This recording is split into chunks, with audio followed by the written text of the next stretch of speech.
Ladies and gentlemen, welcome back to the Shirtless Plantain Show, the Arsenal edition. This is your host, Mitch. I'm here with Gabby. Hi, Gabby. How are you? It's been a great day today. It's been a great weekend. Couldn't agree more. I am also here with Coach. Hi, Coach. How are you? Fuck off, Tottenham. Sorry for everyone listening, and we appreciate you going through that, of hearing that volume change just so dramatically. And we'd love if you like, shared, and subscribe to the podcast just because of Coach yelling into the mic, and we really appreciate you all. Let's get right into the game. Arsenal fucking destroyed Tottenham today. And that always is a great thing to say. It always is lovely. And we got it going in like the perfect way. Like we always start with the lineup. But let's start with let's give the club and the supporters groups a hand for the fucking Tifo today. And I think it got everyone hyped. The atmosphere was some of the best I've heard on TV in a while from the Emirates. Coach, what did you make of the Tifo? Do you know there was so much chatter since like Thursday, Friday about this Tifo, like you wanna be in your seats for 15 minutes before, like trust me, you're gonna whatever, blah blah blah. I was just like, yeah, I'm excited. They've whatever it is, it can't be worse than the PSG like thing, because the PSG thing was really embarrassing. Like all jokes aside, it was really really embarrassing, and yeah, it couldn't be any worse than that. So what we saw today was, it felt like, from what I could see from the TV anyway, it felt like something you'd see in Europe, not in England. That's the biggest compliment I can pay them. Like it's fantastic, to be honest. Genuinely fantastic. And correct me if I'm wrong, I don't know if many other clubs in England have had anything anywhere near as good. I'm not being biased. Like I just don't recall. Like the dickheads we beat today, they've had like one or two ones that are shit, and they've tried. But this one was just way better than that. But I can't remember anybody else. I think Like, Sunderland had a couple good ones that I can remember okay. this season. But there's not really many teams in England that are even doing them. So Yeah, it's cool that the club got behind doing this, and that I think they clearly learned from PSG, yeah. because I think there was like kind of stuff coming out after that game of like the supporters groups really had a vision for it, and the club was really limiting that, and was really hesitant about things, and probably getting clowned online was a little bit good for them. Mhm. Gabby, what do you think about the start of the atmosphere for this game?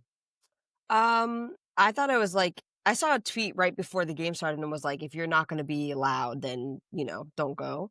And I think that's probably the best advice you can always give for any game at the Emirates, but specifically the North London Derby. Like that is the most it. I don't want to say the most important game in terms of like points, but like if you live in London, it's probably the most important game of the season. Like, let's be serious. It's definitely has the best atmosphere every year, I think. Depending on like the context of the season, but like there's just so much like puffing out your chest and shit talking your friends, and like it's just good vibes. For me, that's like I wish every game was like that. I know it's like every game can't be like that because Tottenham are shit, but there are more shit teams than them. Not right now, 100%. but Yeah, I think we're in a weird space where we don't actually know what kind of crowd we're gonna get at the Emirates.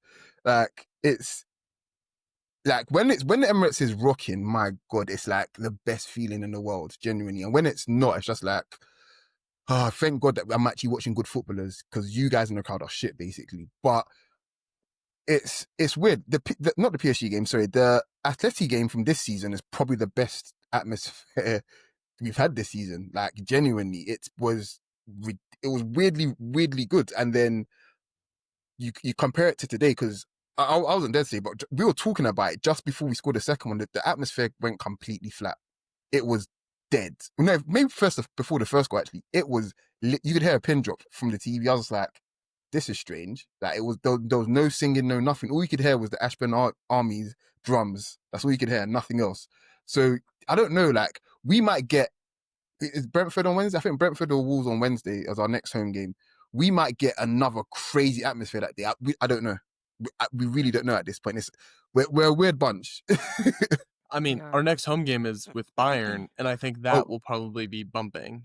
well, I meant It's next league game. But yeah, you're right. yes. No, Bayern will always be Bayern will always rock. Yeah. Yeah, I think people Yeah. are definitely going to show up for that. Let's get into the lineup.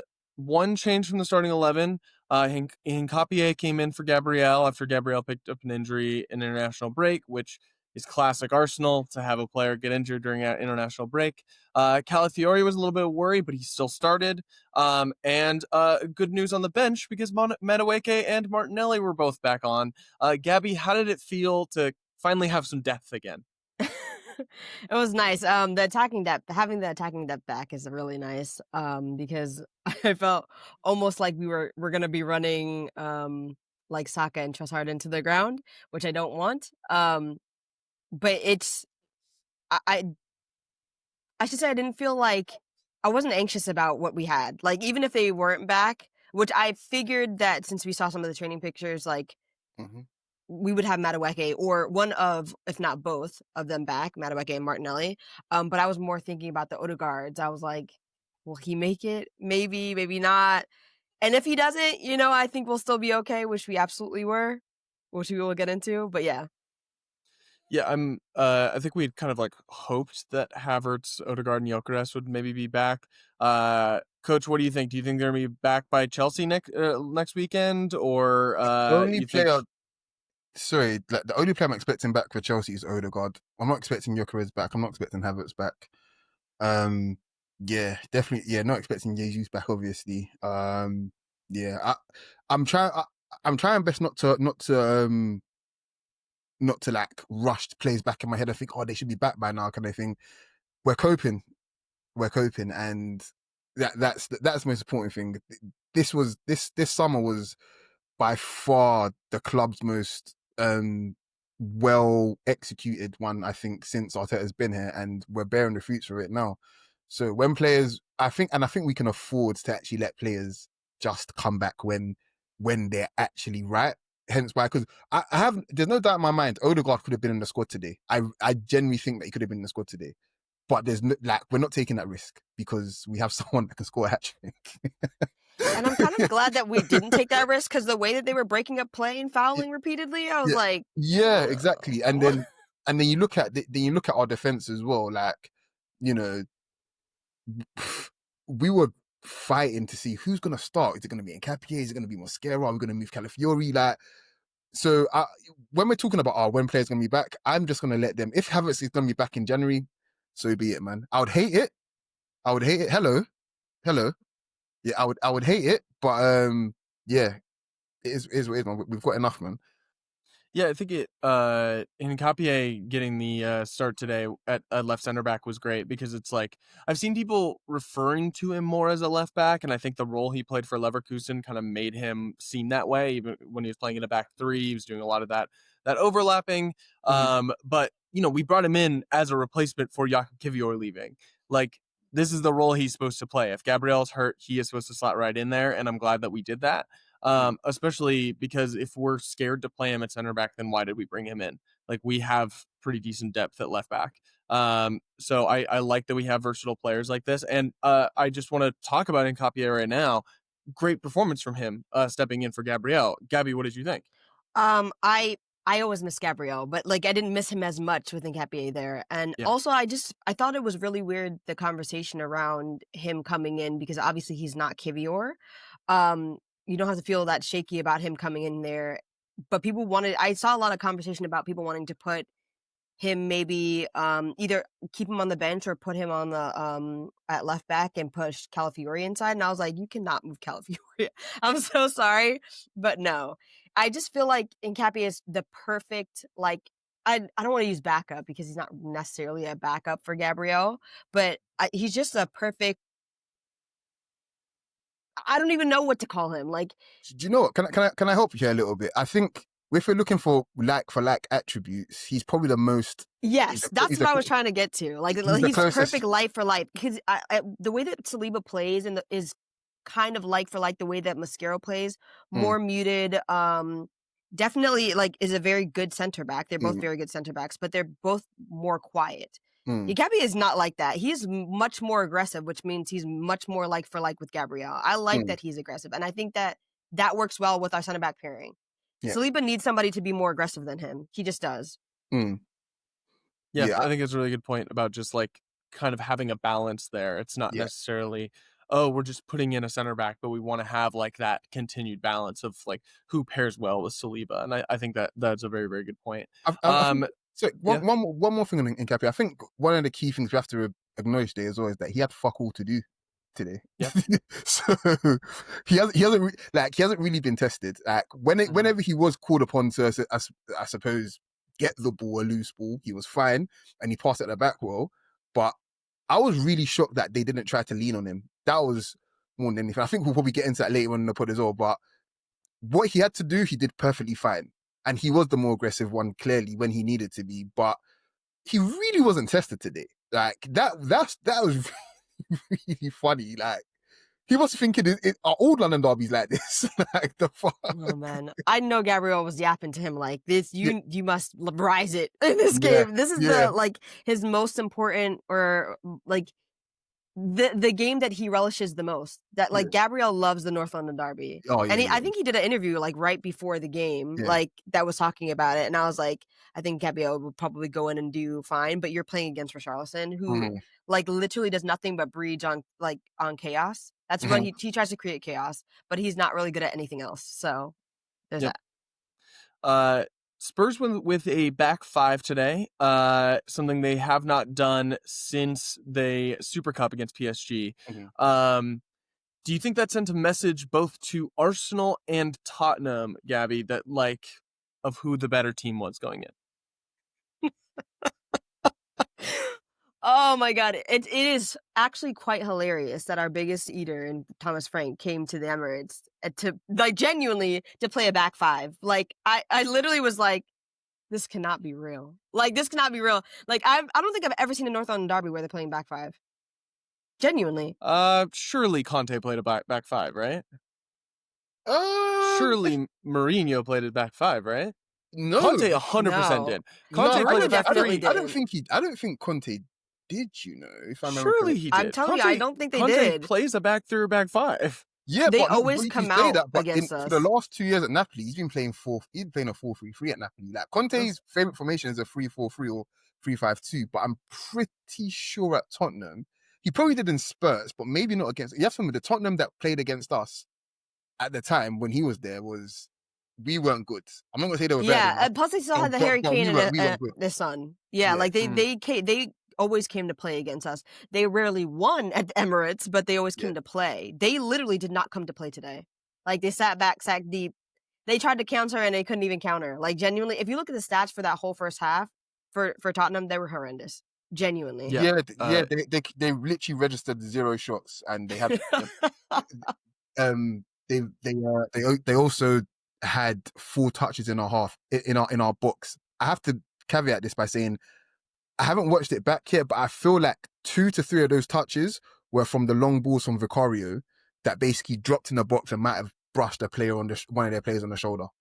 Like literally, they did nothing. Literally nothing. So yeah, I think there was like one period of stronger play from them in the first half, but it resulted in absolutely nothing. We started the game off very, very well. The first big chance was Eze flicking over to Rice, who on the half volley hits it right at Vicario. That would have been a hell of a first goal, and I think this scoreline is even more embarrassing than it ended up being if that goal goes in, because I think the floodgates just get opened earlier. Straight away. Coach, I thought we were very strong to start the game. We had that's kind of the only chance that we had in like the first 30 minutes. I think Saka had a couple free kicks that I like that he went for. But do you think that Spurs were like 15 minutes from Frank's plan actually working?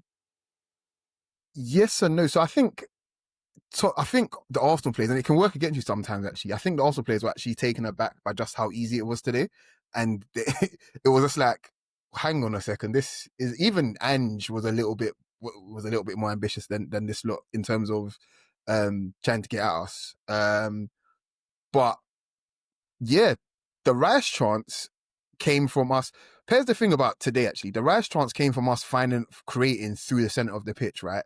Against a team playing 5 at the back. And Thomas Frank went on record, said that you're trying to play a 5-4-1. Cool, fair enough. If you're playing a 5-4-1, we shouldn't be getting those sorts of chances through the center of the pitch, right? So once we created that chance, we didn't create any more. And I think one of the main reasons why we didn't really create any more of those chances until the Trossard goal was we wasn't actually prepared for them just letting us have the ball there so often. So we were obviously trying to get the ball to our best player, which is Saka, which is fine. Create an overload there. Also, try to pull their midfielders out of the center of the pitch closer towards the touchline, which is fine. But we weren't, even the goal itself, sorry to jump in, but even the goal itself, Timber takes like 2 extra touches that he doesn't need to take to give it to Marino, because he's like, hang on a second, why isn't nobody pressing me, bro? And then Marino gets it. Marino has like 2 or 3 touches before he passes it. He's like, so it's just like the players, I feel like, weren't actually prepared for just how bad this lot were going to be today. Seriously. And that plays into us not really pushing on after the Rice chance. Seriously. So, yeah. Gabby, did you find yourself frustrated at all in the first 30 minutes? Because I found myself watching this game, and I agree with Coach's point where I don't know if we were prepared for us to like have this much of the ball. I think we maybe expected a little bit more of a game or some fight from Tottenham to start this game. But Tottenham was very happy to let us have the ball, and I felt like in that moment we were kind of reverting to some old habits. It felt like we were very right side dependent for the first 20 or so minutes. I thought we were a little bit sloppy at times. I thought there was multiple times where I wanted us to find, like, Eze had space and we couldn't find his feet and we turned the ball over. Do you think that was more on Spurs organization in the first 30 minutes, or do you think we were just kind of sloppy and unprepared for like what look they were giving us? I don't know if I'd categorize as a sloppy necessarily in that first half. I think we've been definitely this season we've been a little bit sloppier. I That's fair. do think that the first half of this game, especially the first 30 minutes, reminded me kind of the Liverpool game where we didn't expect their game plan, where we get like a lot of the ball and we didn't really know what to do with it. Um, but I think most of my frustration that came in the first half, which there wasn't a lot to be fair, most of my frustration came from the fact that we were so right side dominant, like, which we always are. But I was like, there's so much space on the left side. I was like, Calafiori is doing whatever he wants. Like, please get him the ball. Like, He was pinning Danzo. Is it Danzo? He was pinning Danzo. He was literally pinning Danzo at points. I was like, but that's our left back. But that's what I'm saying. I'm used to it. But it's just funny to see. It is genuinely funny to see. The way that he finds space is so funny, because so the minute I take my eye off of Calafiori, he'll be somewhere where I don't expect him to be. Mm-hmm. So if that comes from me as a fan who watches this every week, that I can't imagine what the players are thinking that he's playing against. Like, why are you here? Like, and I felt like we were doing the thing where obviously you give it to your best player, you give it to Saka a lot, and in tow you're going to give it to Timber also because he's on the right hand side. But I was like, there's so much congestion on that side. There's so much congestion on that side. And they're Tottenham were leaning towards that side too, because we're constantly getting the ball to that side. Can I just say though, just to go back on a point on the fact that I think that was a game plan. I think we wanted to, the fact we was going to outnumber them in midfield, it was just easy. Like, they moved their 2 central midfielders over, and then, but we've got 3 or 4 players on the right hand side. Like, I'm not being funny. We're winning. We won that battle every single time. And then the moment the ball moved in field, it's like, hey ho, like, we're right at their centre backs. So yeah, it's almost like I think Mitch, you said it months ago. Like, in the NFL, if a play is working, the coach just runs it until it stops working, right? That's what I think. Yeah. Yeah. I think I was talking about Retro Bowl when I talked about that. And that's just like a little 8-bit football game on my phone where I'm just throwing newts. Yeah. But basically, it's that's what it is. And I'm okay with it. The more Saka has the ball, the worse for the other team. And it also helps the fact that Trossard is such a clutch player in the final third that if the ball does get flicked out to him, he doesn't need to touch it 100 times. You're dead pretty much most of the time. So yeah, I'm liking the fact that we're really doing the obvious things obviously well and punishing as well. Thomas Frank spoke about he's going to watch the game back and he's going to be painful for him. He's going to look at it and think, why the hell did I do this today? Why couldn't I just put one more guy in midfield? Just put one more guy in midfield to track the runs, please. Like, that's what he's going to be really kicking himself about, I think. So, yeah. Listen, they don't either way. Even if you put another man in midfield, you don't No, have the yeah, facilities for that. Let's move on to the fun part of this game. Mm. I'm tired of talking about when I was a little bit frustrated watching this game, and I think I was just nervy because it's North London Derby. Like, I know we're better than them, but it's just like anytime it's a Derby game, I'm always gonna be a little nervous. The fun part begins in the 36th minute. Mikel Merino, creative genius, flicks it over the top to Trossard for the finish. Trossard's that fucking guy. He had an incredible game today. And Gabby, are we on the like, if Arsenal win the title this year, where are you putting Leandro Trossard in terms of like, is he an Arsenal legend, Loki? So Like, he's come up in these fucking moments. He might be a fucking Arsenal legend if we win the title. The way that people talk about Trossard, I saw this conversation online, and I was like, genuinely, for me, Trossard is already a cult legend. Like, he's already that. Because he's so clutch. It's actually absurd. But if we win the title this year, he will actually be a legend. Like, genuinely, he scored so many big goals, like important goals for us. It's 2 home North London derbies in a row he scored it now. Yeah, you're talking like Perez, Lundberg sort of records that you're potentially bordering on. I'm not saying he's good as those players, but yeah, when you do well against Tottenham, it's very easy for you to become an Arsenal legend. Like, seriously, like, it's very honestly, like, not even just about Tottenham, but like, he scores a lot against the Big Six. Like, if you actually look at his goal scoring record, it's actually absurd. Also, a lot of big goals to like change game states of like from 0-0 or 1-1 or like late winners or late equalizers. He's scoring those. He's almost inevitable to that level. Yeah. And he has scored so many big goals for such good Arsenal teams where, like, I would say even if we don't win a title, it's like, well, man, those teams were fucking great. And Leandro Trossard was like a guy on that team. And like, that's going to be something that's absolutely remembered. And speaking of like a guy that we will look back and remember, Mikel Merino is absolutely one of those guys of like someone that was just brought in to play midfield and has multiple times needed to come in and play striker and kicked ass every fucking time he does it. Gabby, they were calling him a defensive midfielder when we played against Liverpool. That boy is not a defensive midfielder. He is not a defensive midfielder. I've been adamant at the fact that since last season, since he played that run of games at the 9, that is his best position. It's too bad he's our like 4th choice 9, but like that's genuinely his best position. And that scoop pass over the top for Trossard was sublime. Like, genuinely, it was sublime. I was like, Can I flirt an idea to you guys? So earlier in is it that Marino's creative? Are you gonna say that? Well, here's the thing. We were linked. Well, papers linked us to McTominay this week, right? And in my head, I was like, oh, no, normally it's got to a point with Arteta, shall I say, that when we're linked with players now, it's not like, what's this? It's almost like, oh, like I'm trying to understand Arteta's thinking because I think he's built up as enough good credit now, right? So I was like, oh, that's Marino's replacement, if anything. The more I think, right, like, that's literally Marino's replacement because they would both serve the same sort of purpose in the team where you'd play more advanced kind of thing, but you're not really a midfielder, you're not really a striker kind of thing. You're just there to hit the ball really hard towards goal and be an aerial threat. You look at McTominay's goal catalogue and the way he moves across the pitch, I'm like, Marino isn't that far away, actually, in general. And I think that's what Marino's role is now, to essentially just cause havoc wherever he can and make sure that the good players get the ball.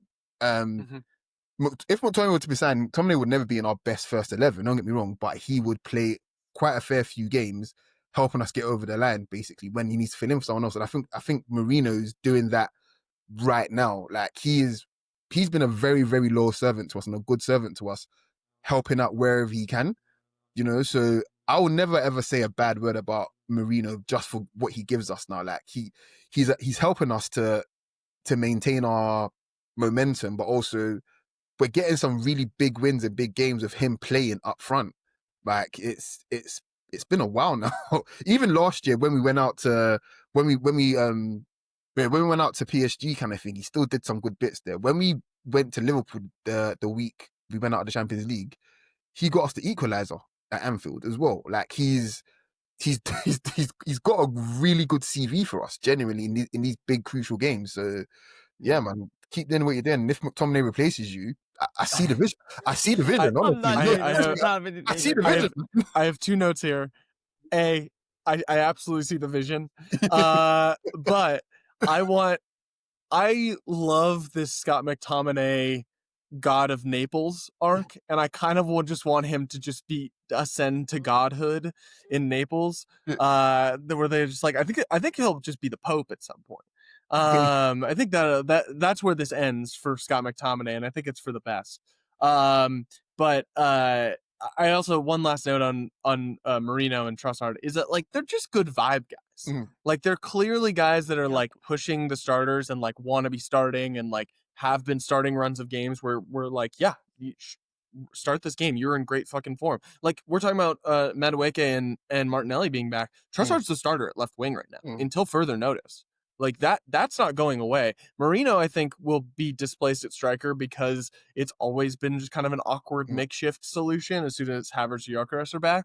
But like, these guys are great vibe guys. They're good for the team and just cult heroes already, I think. And we can talk about their status, hopefully, in a higher variety at the end of the season.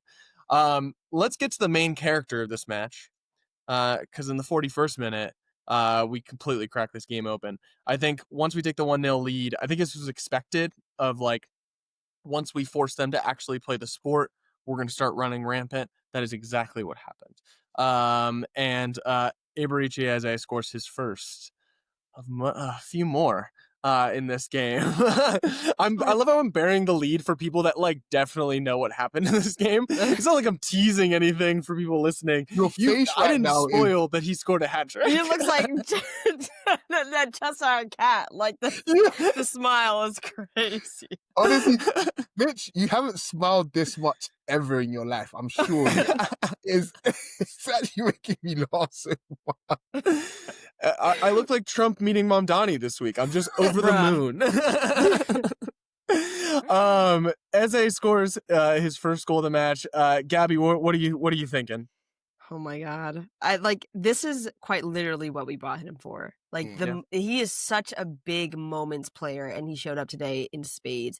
It's actually kind of crazy because I saw him do an interview after the game with Sky Sports talking about I think he talked to Ian Wright and Thierry Henry before this game and like what he wanted to do and like how he wanted to play. And he literally said he prayed for a hat trick in this game. Like he literally prayed for a hat trick. He said it in the post match as well on Sky Sports. Yeah, I was like, yeah. That's so he's locked in.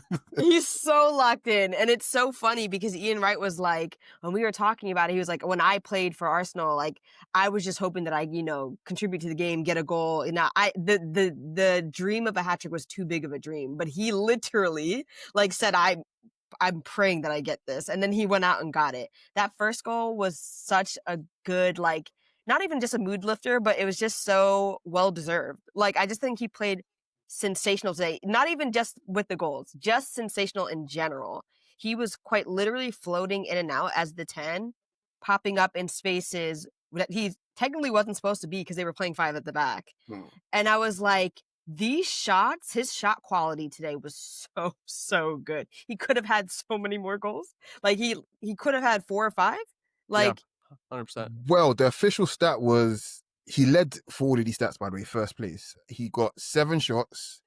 I thought I was going to sneeze there, sorry. Am I? Pardon me. Just right into the mic. Hell yeah, that's professional Sorry, podcasting right there. That's a guy who's a professional. He knows what people want. Sorry, my bad. 7 shots, 4 on target, 3 goals. Most touches in the opposition box. That sounds like, to me, someone that was playing up front today. Because I think he was. I think that was actually ended up being maybe it ended up being a plan mid-game, maybe it was a plan pre-game, but out of everybody that started today, especially through the center of the pitch, he was our best ball striker, best shooter. So it made sense that he got most of the looks. And I think we created for that, to be honest. You just look at all of the goals and you're like, none of these he's coming in from wide. He's in congested areas, getting these off. And I said this, I was thinking about it this morning because I had to look in the group chat again. 23rd of October, I said in one of my group chats, I said that we're nowhere near scratching the surface of just how good this team can be. And one of the key elements of that is Eze scoring off the dribble, which is what all 3 of his goals were today. That's a huge upgrade for us because we didn't really have that. We haven't really had that in how many years? Somebody that can create for themselves from midfield through the middle of the pitch where they can beat a man and just put in the back of the net, put it in a corner. That is, number one, a game breaker, but also it's a what I want to call like a liberation tool. When we talk about, because our set pieces are also a liberation tool as well. When games are tight, we're looking to break things open kind of thing. It can, set pieces are great and I love them. I wish we kind of scored a few today as well, but that is a different kettle of fish altogether because that's not something you can really prepare for. He got that ball in a reasonably congested place, and he's taking it on in his stride, and he's got it off in a congested area. I don't know how many more players in our team can do that. Odegaard's capable, obviously. Saka's capable as well, kind of thing. But I feel like that sort of chance there is tailor-made for him in our team. We're trying to get him those looks because he thrives in those positions, Well, Coach, do you think you're giving him too much credit? Because the pass from Foden, I think, was really what set Eze up for these goals. And I'm assuming Thomas Frank actually knows who Phil Foden is, so I think we can stop giving Eze as much credit. You will never know peace. I hope you guys never ever win anything ever. Like, egregious. The way that Jamie Carragher was talking before the game about how I forgot what the podcast is that they're like the overlap or whatever. Mm. He was talking about how, like, oh, well, Gabrielle's out. You won't score any set pieces. We didn't need any set pieces to slap them 4-1. Fuck you. All right, well, I mean, that brings me to my next point. Guys, do we think Arsenal's too reliant on open play goals? How many did we get today? 4 of them, right? 4. Genuinely 4 of them. How many did we get in the last game? 2. Oh, God. Oh.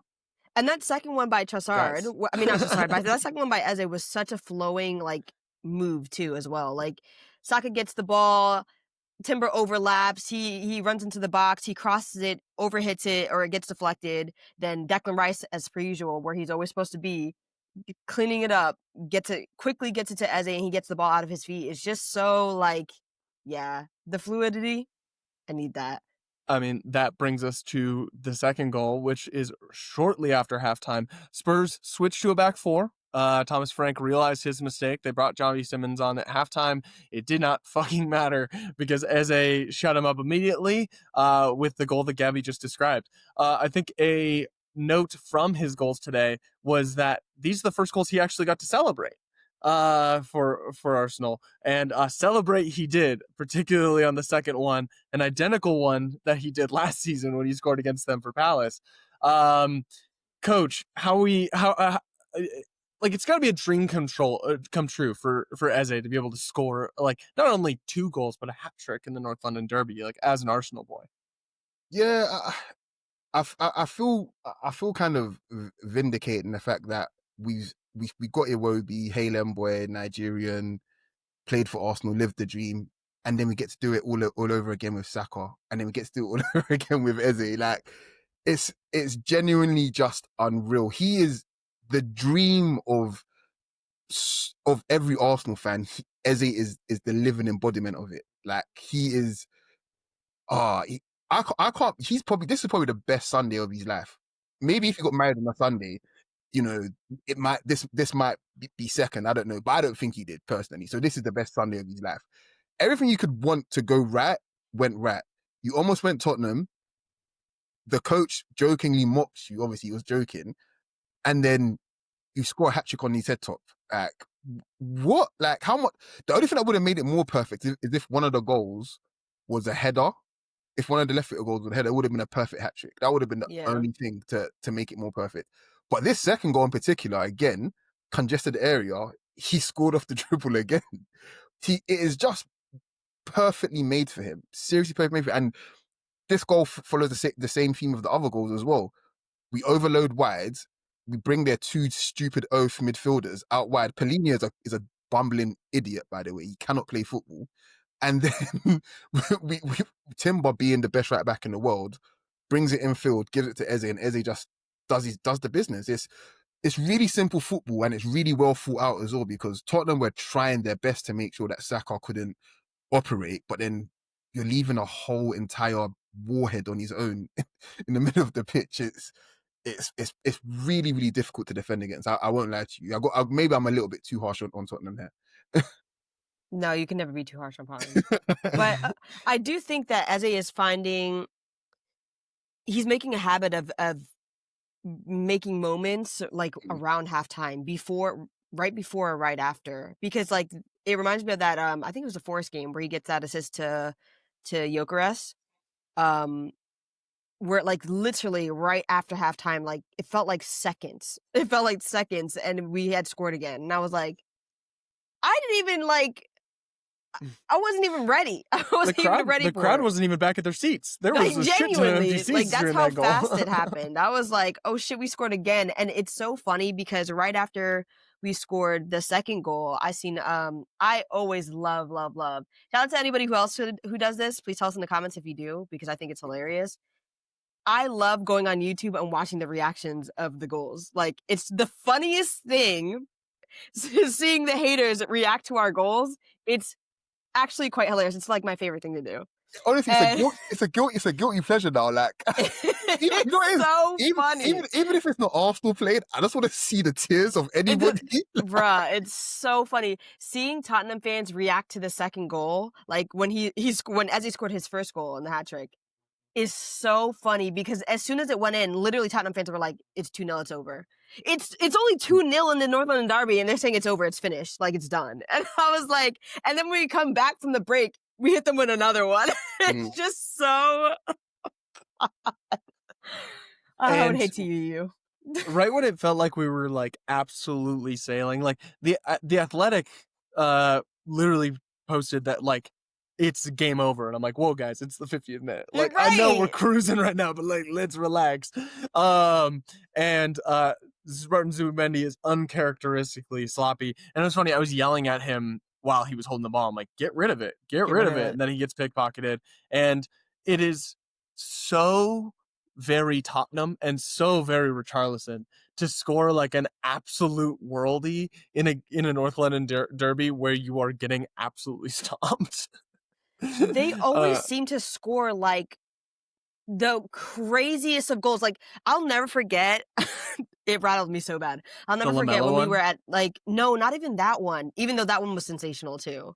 the Harry Kane one at White Hart Lane, when he's like so far out of the box and curls it into the top corner. I'm like, why would you even shoot from there? Like, what is Harry Kane. This? Like, bruh. If I'm remember correctly, I think that's the same game. Ramsey scored a flick. Yeah, I think it was. We went down to 10 minutes and Alexis scored the equalizer. I think that was the same 15-16 maybe. I think it was anyway. But in general, the North London derby, it's the best derby in the Premier League. I think that's been a consensus probably for like the last 20 years. The only other one that maybe comes close is the Manchester derby. But when you're watching North London derby, you know what you're in for. Both teams are gonna go for it, and this was before you guys. Yeah, clearly. But to be fair, we gave them a goal, so you know there's that.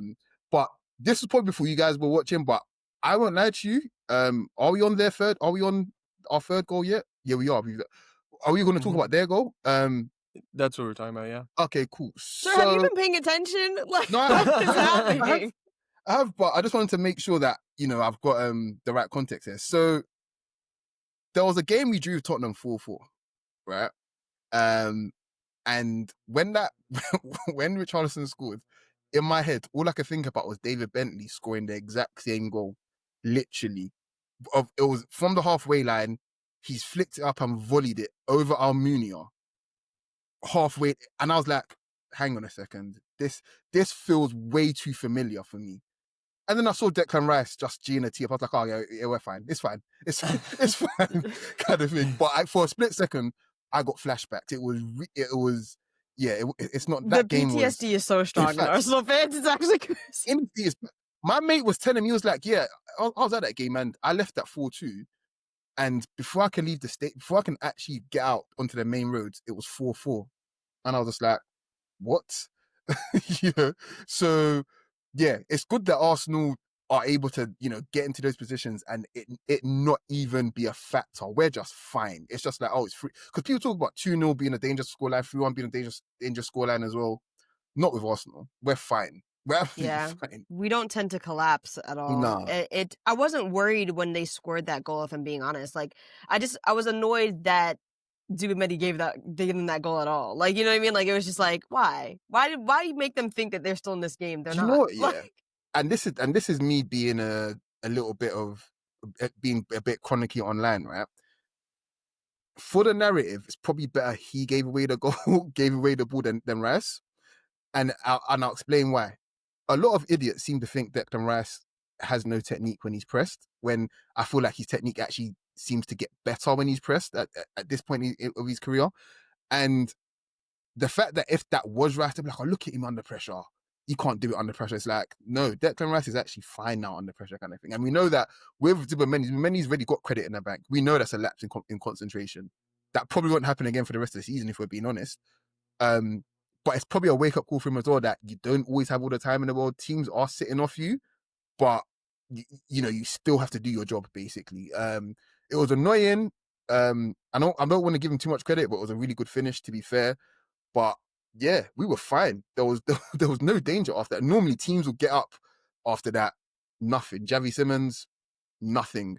You know what was really funny after they scored that? Like, at least I don't know if it was the same for your broadcast, but for the Peacock NBC broadcast, they cut to replaying the goal like a bunch of times, and by the time they cut back to the actual live feed, we were in their box already trying to get a shot away, and I was like, I didn't even see what happened. Like, how are we already here? Like, I didn't see kickoff, I didn't see anything.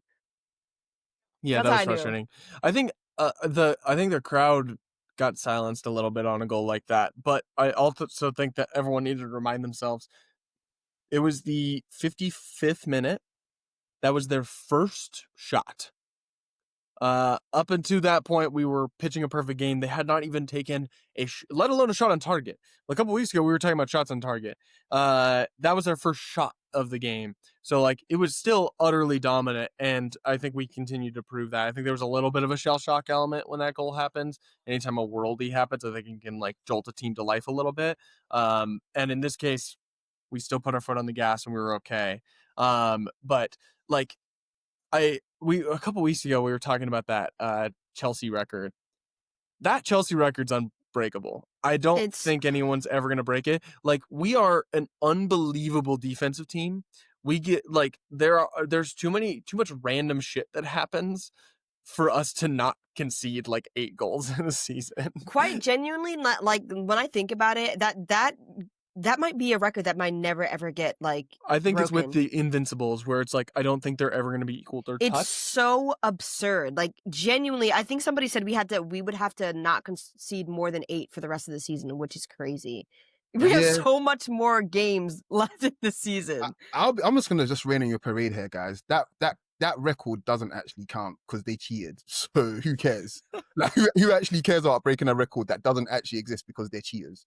Like, that record only exists in quotes here because they cheated the system. I don't know what else there is to say it. So I mean, yeah. I agree. To be fair, like, we are always no matter who we're playing against, we're always the it means more derby. So, like, whatever. Teams always want to get something. It's just whatever. And part of that is we're top of the league. You know, you're playing the best team in the league, and you feel like you have to. We'll pretend like we're City. Y'all fall over for them most of the time when they be playing. I mean, not this weekend. Shout out to y'all. I think there's definitely truth in what you mean of, like, obviously this weekend it's a derby, it's a little bit different. But, like, of teams putting a little bit more juice on it because I think we're more established than City is. I think everyone was like has more feelings about a lot more of the legacy Premier League teams than City does. So, like, that obviously helps them a little bit. But you just call them puppies, like, in the most nicest way. Is that what you just did? You can't buy culture, okay? I don't know. You can't, man. They'll forever be irrelevant. I'm sorry. We'll always have the streets. It is his ways, man. After not much happens between the 55th and 76th, but Eze completes the hat trick. I had a classic timeline spoiled goal there. It was pretty sweet. My stream was good 2 minutes behind all the reporters in the stadium. And I gotta say, I feel like it's hard to pick out a favorite of these 3 goals. I think I'd probably lean the second one, but they're all pretty similar that Eze scores. Yeah. And I was thrilled that all of them stood as well. Like all of our goals today. I was a little worried. Like Trossard popped up on his goal so early that I was like, oh man, he's surely offsides. And I saw the replay. Whoa, he's well onside. And on Eze's first one, there was like 3 Arsenal players in offside position. I'm like, that feels like something that they would take away from us, and they didn't. And so Eze scores the first Arsenal hat trick in a Premier League game since Eddie Nketiah against Sheffield United. It's been a fucking minute, gang, since we had a hat trick scored. For sure. And the first Arsenal hat trick in North London Derby in since like the 70s, which is crazy. 1978. Sunderland was the player. Yeah, is it Alan Sunderland? I think. Yeah, they said 1978. Yeah. So that's what about coming up to 50 years at this point. Fuck, Pretty significant that it was Eberchi Eze to do it. Really fucking cool. Like if he just scored 1 goal in this game, it would have been cool as hell. Scoring 2 goals is awesome. Scoring a hat trick, unbelievable. I think, needless to say, his best game in an Arsenal shirt. I think we were talking a couple weeks ago after the Sunderland game of like, I think we were still waiting for him to kind of get within it, and I think we can say pretty confidently now he's part of it now. He's in this now. I genuinely think that's my favorite goal of the 3. Like, not just because it's the one that scores a hat trick, but it was just really he sat him peak down. Arsenal. Yeah, exactly. It was just really peak Arsenal. Like I forgot who kicked the ball, but like Nketiah challenges Richarlison for the header, and then Declan Rice gets his toe on it to get to Eze, and like Marino gets the ball, he holds it up, Trossard starts sprinting in, they cross it. It's just so lovely. Like, and whoever slides in front of Eze there, that was so funny. You know what it reminded me of? It reminded me of Jesus. Like that goal against United where United, he like it was so good. I was like, yeah, you guys are cooked. Absolutely cooked. And then the game is basically being closed out at this point. We're up 4-1. We're cruising. I am a little disappointed that we didn't just run up the score. I wanted us to drop. I wanted another one too. But we ended up closing it out 4-1. I'm a little bit disappointed in Arteta, and this is genuine. I don't know what he was thinking with subs. I think we waited way too late. Like Nani comes on for Trossard after the Eze goal. We're up 4-1 when he make the first sub. And I think we're already looking a little bit leggy prior to that. We bring on Ethan and Mascara from Marino and Nketiah, and then Miles Lewis-Skelly gets like stoppage time minutes for Calafiori to close it out. We only used 4 of our 5 subs. I think we have a deep enough bench where we didn't need to do that, especially going into a week where we have Bayern and then Chelsea. I don't like that move at all from Arteta. What did you think about that, Coach? I'm in agreement with you. I was in agreement with you at 3-0. But the moment it got to 3-1, I was like, actually, now I understand why he kept the team as is. Just to make sure, because you have to remember, we're starting 11s. That's what he deems to be his best chance on the day. So he probably doesn't want to rock the boat too much just to make sure we can settle it. And I did say that probably I think it was around the 60th minute. I was like, yeah, you need to make some subs now. But I was like, actually, no, actually, it's 3-0. It's 3-1 now. Let's give it 10 minutes. And I think after that's when he started making subs, if I remember correctly. So yeah, I think he was actually right given the context of it. But I personally would have liked to have seen the likes of Trossard, maybe even one of Rice or Zubimendi off before then. I think Calafiori came off, like he was limping if I remember correctly as well. Yeah. Nketiah was definitely limping. Oh yeah, that looked like cramp though, to be fair. So his first start, to be fair. So yeah, so I think, yeah, I'm in agreement with you that I would have liked to seen it earlier, but given the context of the game as well, I was like, I can understand why he didn't do it. But we're going to probably see some rotation against Bayern, believe it or not. I think MLS will definitely start. I hope so. Martinelli might not finish the game, but I reckon he might get a start as well. Yeah, let's see how it goes. Maybe Odegaard's in the squad for that as well. So I understand why he's probably thinking, I've gone my best today. Really and truly, Chelsea is the one that I really want to win this week more than anything else. Mitch, me too. Yeah. We're gonna win. We're gonna win. Like, I would love for it to be a 5. I'd love for it to be like a 5-0.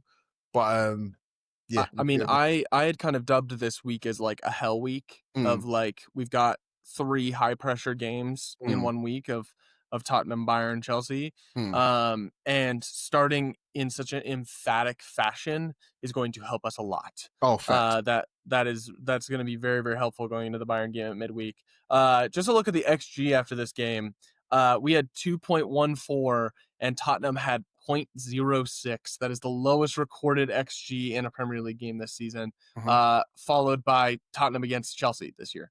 I don't know if Tottenham's very good. I think we are a couple weeks away and a couple of these performances away from Tottenham fans having Thomas Frank's head on a stake because they are upset about how they are lining up and how they are not going for it because Tottenham fans have a very specific way that they want to envision themselves, even though they've had Mourinho and Conte as their managers lately. I think it's quite hilarious that Tottenham fans are always complaining about the coaches that they employ because you guys tend to get good coaches and make them look like shit. So maybe you're just shit. Like, I don't know what to tell you. Conte looked like he was washed, and then he won a title in Italy, and now he's back. So I don't know. Mourinho may actually be washed, but Conte, I think, still has it.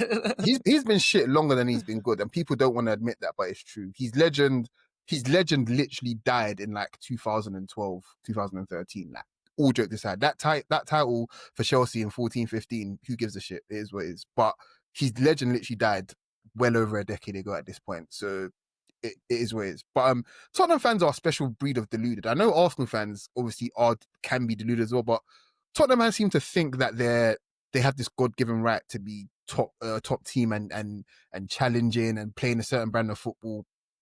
No, you've been bad for so long, bro. So much so that we've won more league titles at your ground than you have in the last 50 years, 50, 60 years at this point. I'm sorry, you're taking the piss.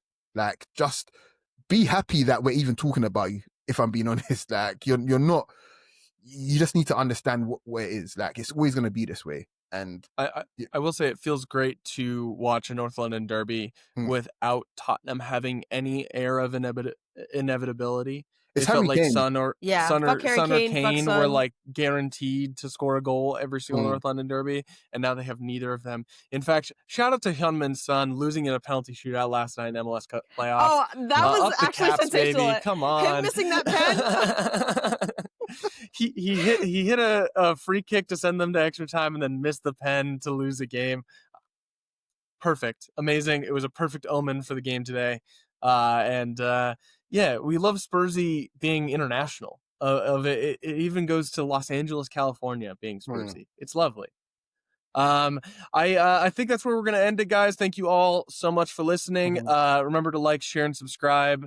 We appreciate you all. And hopefully we'll be talking to you guys next week after a full 9 for 9 through this hell week. You guys know what to say. Peace. We're top of the league.